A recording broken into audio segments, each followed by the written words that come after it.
is with Christ himself. At times, she seems to outshine even the Son of God.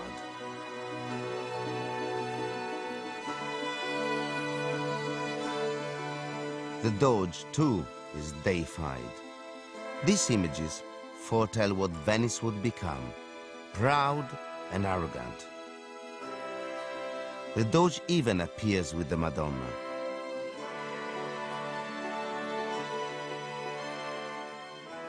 But that was all far in the future. In the early days, the Doge was far from being considered a god.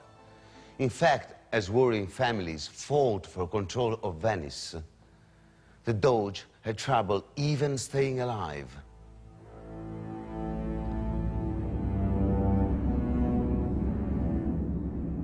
Doge Teodato Ipato came to a terrible end.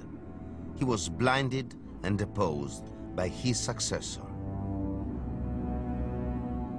Doge Domenico Monegario was stabbed to death in his own palace. And 80-year-old Doge Pietro Tradonico was sprung on by an armed gang and left for dead. But over time, things improved. This is the Great Council Chamber. Here the Doge presided over meetings with the 2,500 representatives of Venice. This room was at the heart of Venetian government.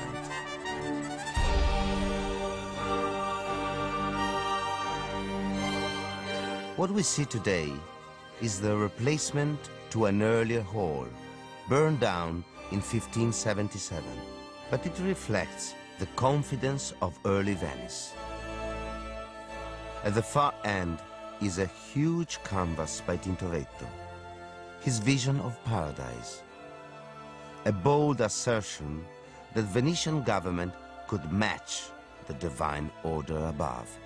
Venice tried so hard to banish earthly imperfections that the whole process of electing a Doge turned into a real nightmare. First, 9 members were chosen by lottery, and these 9 had to choose 40 members of the Great Council. And each of these 40 members had to be approved by at least 7 of the 9. From these 40, they drew lots, and they become 25. And these 25 have to choose another 12. The 12 decided they choose another 45, and from the 45 they arrived to be 11. 11. These 11 were going to choose 41 voters, and they are these 41 that are going to make the election of the Doge. It was that easy. Even us Venetians don't really understand it. But we do understand that it worked. I think so. So for the times, Venice made immense efforts to avoid the corruption of other states, to stop power falling into the hands of one dynasty. Even ordinary people could have some influence on government. All over the palace are these letter boxes. Into the mouth, people could post private accusations of crimes committed at any level of society. It worked. Venetians were amongst the most law-abiding of Europeans. Even the Doge was checked for bribery and corruption. Every indulgence was granted to the Doge, except he was not allowed to speak to foreigners without supervision. Except every letter he wrote, even to his wife, had to pass before a censor. He could receive gifts, but only flowers, rose water, sweet herbs and balsam. So he had everything, except his freedom. In this room are pictures of every Doge who ruled Venice. Only one is missing, hidden by a black cloth is the face of Doge Marin Falier, the Doge who tried to make himself king to overthrow the Republic. The plot was foiled, and he was beheaded on the steps to the palace. The office of the Doge brought to Venice all the majesty of a monarchy without its dynastic limitations.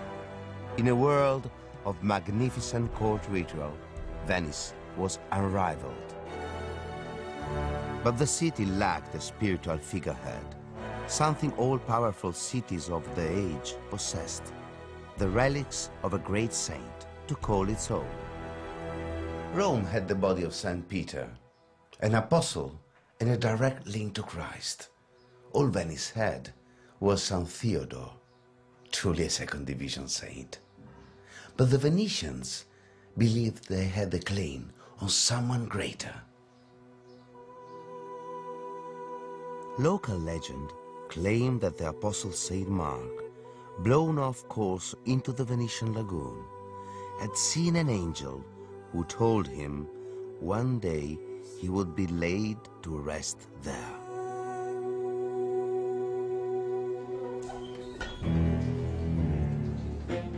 Inspired by the legend, two Venetian merchants slipped unnoticed into the crypt of a church in Alexandria, on the north coast of Africa. They were there to steal one of the most sacred relics of the Christian world, the remains of Saint Mark the Apostle. In the medieval world, the relics of saints who were close to Christ brought in huge amounts of money from pilgrims. They conferred sacred status on a city and inspired armies to feats of military glory. News of the theft spread quickly. All the ships in the harbor were searched. But the merchants concealed the body of the saint in a basket under pieces of pork, and the Muslim soldiers fled.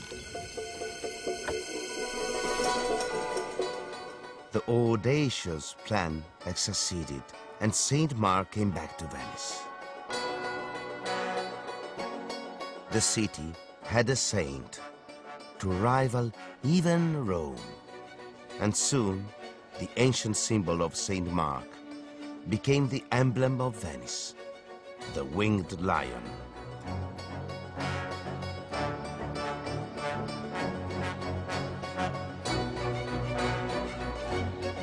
And the Venetians built a church to house the body of their new saint. It would become one of the most recognizable buildings in the world, the Basilica of Saint Mark. On the front of the building, a mosaic depicts the body arriving from Alexandria.